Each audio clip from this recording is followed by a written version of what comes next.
সুন্দর একটা প্রশ্ন করেছেন। হিন্দু ধর্মবর্ণ নির্বিশেষে, হিন্দু বলেন, বৌদ্ধ বলেন, খ্রিস্টান বলেন, সকলেই আমাদেরকে ভোট দিবে।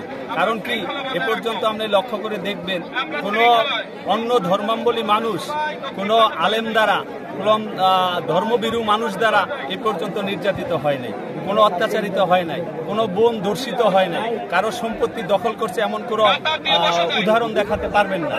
যারা সকলেই এই ধর্মভীরু মানুষগুলো, সকল ধর্মের মানুষই যারা ধর্মভীরু, আল্লাহ ভীরু, সৃষ্টিকর্তা ভীরু এবং পরকাল ভীতি যাদের আছে, তারা কখনোই অন্য ধর্মের উপর আক্রমণ করে না। এবং তারা এখন আমি যেটা মনে করি যে অন্য ধর্মাবলম্বী যারা আছে, তারা ইসলাম যদি রাষ্ট্র ক্ষমতায় যায় সুখে শান্তিতে থাকবে। তারা চায় শান্তি, তারা এই রাষ্ট্রে সুন্দর একটা জীবন যাপন করতে চায়, সুন্দর একটা শান্তিময় জীবন করতে চায়। এর জন্য এরা আমাদেরকেই সমর্থন করবে। কারণ এই পর্যন্ত এই 54 বছরে তারা যেই দলেই ক্ষমতায় গেছে সবার দ্বারাই শাসিত হয়েছে, অত্যাচারিত হয়েছে, সেবা তারা পায়নি।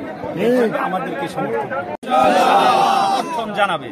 আমি এর জন্য আজকে যারা আমার সঙ্গে এই বিশাল মোটরসাইকেল শোডাউন সেই গোসাইরহাট থেকে শুরু হয়ে ডামুড্ডা হয়ে বেদারগঞ্জে এসে শেষ হয়েছে, আজকে যারা অক্লান্ত পরিশ্রম করে আমাদের এই মোটরসাইকেল শোডাউনকে সাফল্যমণ্ডিত করেছেন, আমি সকলকে আবারও ধন্যবাদ জানাই।